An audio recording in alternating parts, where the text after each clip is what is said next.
seperti halnya orang-orang tarim itu mushaf itu dimuliakan, apalagi orang-orang dulu itu, sehingga mushafnya itu dikasih. Ahlan bikum di balik podcast. Seperti biasa kita masih ngobrol dari Tarim, dan kali ini kita masih ngebahas seputar Madrasah Ramadan. Dan untuk tamu kali ini bersama Al-Ustadz Zulkarnain. Gimana Ustadz, sehat? Alhamdulillah. Masya Allah. Di mana aja gak pernah kelihatan Ustadz? Yuk. Gak pernah mampir ke rumah dari kemarin. Atau sebenarnya diundang tapi pasti nggak ada rukshoh. Bener nggak ada rukshoh ya? Apa udah susah nih rukshohnya nih? Sekarang udah susah. Gitu ya. Dulu rukshohnya gimana? Gampang rusaknya. Gimana rukshohnya, ceritain dong. Sekarang udah ada model baru kan, pakai cap jempol segala. Kayak gini. Oh, Jadi Masya agak Allah. sulit. Agak sulit. Pulangnya juga harus tepat waktu ya. Nah, Dulu enak banget kita masak-masak di rumah saat kalau liburan. Al-Ustadz Zulkarnain. Tapi sehat antum ya? alhamdulillah. Sama. Yang penting sehat-sehat. Ramadan kayak gini Masya Allah antum gemuk. Harus itu. Iya, di sini kalau Ramadan malah gemuk Ustadz. Iya, tidurnya lebih banyak daripada di Tidurnya lebih banyak, qiyamnya juga lebih banyak Ustadz. Soalnya malamnya nggak tidur kan? Ya, Iya nggak? tidur tetap. Dikit. Ya kalau kita tidur, kalau orang-orang tarim Masya Allah. Ya Ustadz, kalau kita di bulan Ramadan kayak gini kan identik banget dengan bulan Al-Quran gitu ya. Iya nggak? Maksudnya identik banget dengan Masya Allah, orang banyak banget yang pada mulai tadarus, yang biasanya jarang-jarang baca Quran. Bulan Ramadan, Masya Allah gitu, tertibin waktunya buat baca Quran. Ya Ustadz, untuk pertanyaan yang pertama, ntar dulu belum lihat pertanyaannya apa. Bagaimana sih Ustadz proses diturunnya Al-Quran itu? Kan Al-Quran diturunkan di Ramadan kan ya? Ya, mungkin bisa sedikit diceritakan gitu. Sebenarnya proses diturunkannya Al-Quran itu kita bisa lihat ada perbedaan pendapat di dalam masalah diturunkannya Al-Quran. Sehingga Imam Muqatil mengatakan bahwa di sini ada 3 pendapat di mana proses diturunkannya Al-Quran. Adapun yang pertama yaitu pendapat yang dikatakan oleh jumhur atau sebagian besar ulama, bahwa Al-Quran diturunkan secara 2 kali. Yang pertama kita bisa lihat di dalam Al-Quran surat Al-Qadr. Inna anzalnahu fi lailatul qadr. Yani kami turunkan, kata Allah Subhanahu wa taala, kami turunkan Al-Quran di dalam malam yang dinamakan malam Lailatul Qadar. Yaitu ketika kita lihat diturunkan di sini, artinya kita melihat bahwa satu kali penurunan Al-Quran di dalam masa tersebut. Artinya apa? Artinya diturunkannya Al-Quran itu satu kali dari Lauh Mahfud diturunkan ke tempat di mana namanya itu Baitul Izzah. Di tempat di mana di langit yang namanya Baitul Izzah. Kemudian yang kedua, setelah diturunkan di diturunkan dari Lauh Mahfud ke Baitul Izzah, kemudian diturunkan secara bertahap dari Baitul Izzah diturunkan kepada Rasulullah SAW atas kondisi yang terjadi pada masa-masa tersebut. Itu adalah qaul dari sebagian ulama yang dimana dinukil dari Sayyidina Abdullah bin Abbas. Beliau berkata bahwa anzalallahu al-Quran jumlatan wahidah minal lawhil mahfud ila Baitul Izzah min sama'id dunya. Jadi Sayyidina Abdullah bin Abbas berkata bahwa Allah Subhanahu wa taala menurunkan Al-Quran dalam satu tempo dari Lauh Mahfud diturunkan kepada Baitul Izzah, di tempat di mana masih berada di langit dunia. Kemudian setelah itu summa nuzila mufassalan bihasbil waqi' fi 23 sanah ila Rasulillah sallallahu alaihi wasallam. Kemudian setelah dari Lauh Mahfud diturunkan ke langit dunia, diturunkan kepada Rasulullah sallallahu alaihi wasallam pada masa 23 tahun, tergantung apa kondisi yang dibutuhkan pada saat tersebut. Itulah kaul. Itu tahap yang kedua. Tahap yang kedua. Itu menurut tahap yang keduanya ini lebih terperinci. Lebih terperinci selama 23 tahun. Makanya ketika kita melihat diturunkannya Al-Qur'an pada saat Lailatul Qadar, itu maka malam tersebut jadi mulia. Karena malam tersebut malam di mana turunnya Al-Qur'an, yang di mana disebutkan di dalam surat Al-Baqarah, Syahrul Ramadan alladzi unzila fihi al-Qur'an hudal linnas wa bayyinatin minal huda wal furqan.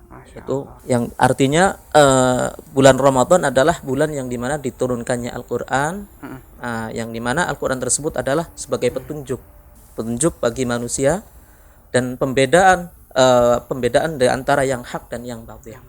Seperti itu. Nah, Ustadz, keutamaan membaca Al-Qur'an di dalam dan di luar bulan Ramadan.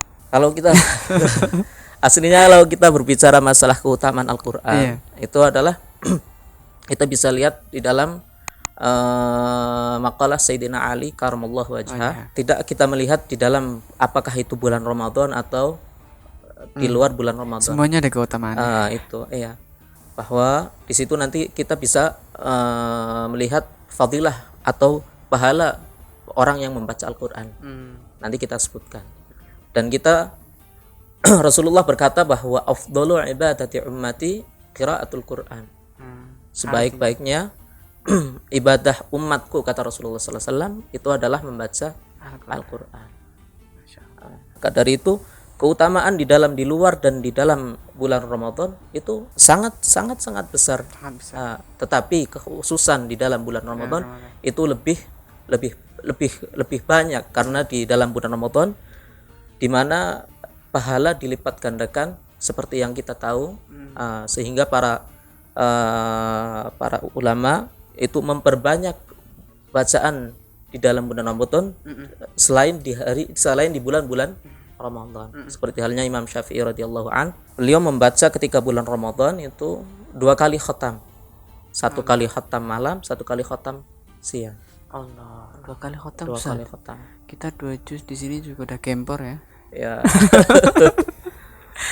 Masya Allah. Sedikit ya. Berkata Sayyidina Ali bahwa ketika kita kalau mau melihat perkataan Sayyidina Ali bahwa orang yang membaca Al-Qur'an dan orang yang mau membaca Al-Qur'an dan dia berada di dalam keadaan sholat, dalam posisi berdiri, maka falahu mi'ah hasanah. Maka baginya dia mendapatkan 100 pahala atau 100 kebaikan. Wa man qara'a fi shalah wa huwa jalisun falahu khamsuna hasanah. Jadi barang siapa orang yang membaca Al-Qur'an dalam keadaan sholat tetapi dalam keadaan duduk, ini maka di bulan Ramadan apa? Ini selain dan artinya umum ya. Nanti pembahasan di dalam bulan Ramadan itu ada ziyadah sendiri, ada tambahan. Artinya di dalam masalah satu huruf di dalam Al-Qur'an itu Imam Ali mengatakan bahwa seperti itu pahalanya. Ketika dia dalam keadaan sholat dan dalam keadaan duduk, maka falahu bikulli harfin khamsuna hasanah. Adapun apabila wa man qara'a ala wudu'in falahu bikulli harfin khamsan wa 20 shalah. Khamsan wa 20 hasanah. Jadi ketika orang yang membaca Al-Qur'an dalam keadaan wudu, yaitu tidak berhadas, maka Imam Ali berkata bahwa orang tersebut mendapatkan pahala 25 kebaikan. Adapun wa man qara'ahu wa huwa ala ghairi wudu falahu bikulli harfin 10 hasanah. Jadi orang yang membaca Quran tidak dalam keadaan wudu, tetap mereka mendapatkan pahala setiap huruf, yaitu dia mendapatkan 10 dari pahala membaca Al-Qur'an. Apalagi di bulan Ramadan yang dimana pahala dilipat gandakan. Maka sepatutnya bagi orang yang muslim itu memperbanyak bacaan Al-Qur'an di bulan Ramadan. Seperti halnya bulan-bulan yang lain yang dimana bacaannya misalkan 1 juz diperbanyak, 2 juz, ditambahin. Antum udah berapa kali Ustaz di Ramadan ditarim Ustaz? Jujur loh. Kalau nggak salah 7 kali. Masya Allah. 7 kali. 7 kali Ramadan di Tarim ya. Udah ngelebihin Bang Toyib.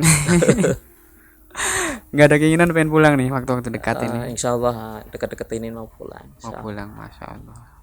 Astaghfirullah fi khalawatikum wa jalawatikum. Insya Allah. Ceritain dong Sat sedikit Ramadan di Tarim nih gimana? Sebetulnya kalau kita ceritakan Ramadan Tarim itu gimana ya? Seperti halnya makalahnya Habib Ali Zainal Abidin. Laisa ar-ra'i kaman lam yashhad. Bahasa Indonesia. Kalau orang yang melihat langsung itu tidak seperti halnya orang yang enggak melihat. Jadi sulit diceritakan. Karena bulan Ramadan di Tarim itu mempunyai maziyah khas. Seperti halnya mempunyai maziyah diterangin dong. Semua orang nggak bahasa Arab semua loh. Gimana ya? Kalau malam maziyahnya nggak punya maziyah gitu. Punya maziyah khas apa diartiin ini kan? Kalau malam di bulan Ramadan itu makmur. Masjid di dalam bulan Ramadan di Tarim itu ramai gitu. Iya, ramai. Sehingga kita ikut semangat di dalam memuliakan bulan tersebut. Dan subhanallah suasana Ramadan terasa banget. Berbeda di dalam selain Tarim, apalagi ketika kita yang udah merasakan hidup di Indonesia gimana. Lebaran di Indonesia. Buat bulan Ramadan di Indonesia gimana? Kadang-kadang kayak nggak merasakan ini di bulan Ramadan. Tapi kalau di Tarim subhanallah kanahu seperti halnya ini benar-benar Ramadan itu di sini. Gitu ya. Masya Allah. Tahun depan Ramadan di Indonesia dong. Insya Allah.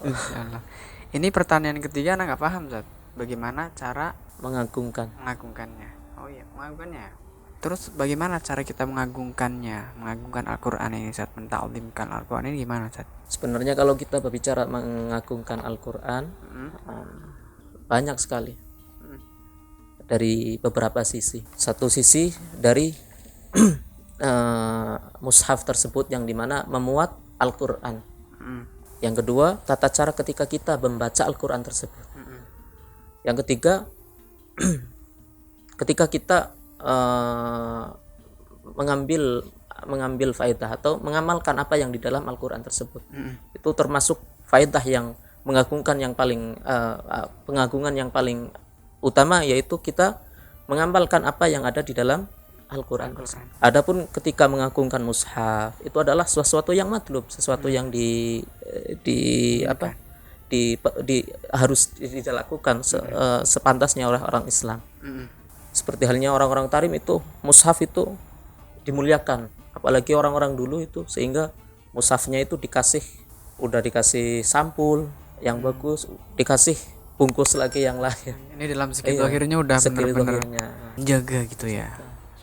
Dan satu rak dulu itu orang-orang dulu satu mushaf. Maksudnya satu rak, kalau kita melihat masjid-masjid Tarim yang masih dulu itu satu rak satu mushaf. Jadi mereka membaca Al-Quran itu dengan cara makra. Satu hari itu satu mushaf yang dimana ketika 7 hari nanti bisa menghatamkan 30 juz. Sehingga satu mushaf, satu rak, satu mushaf, satu rak, seperti itu.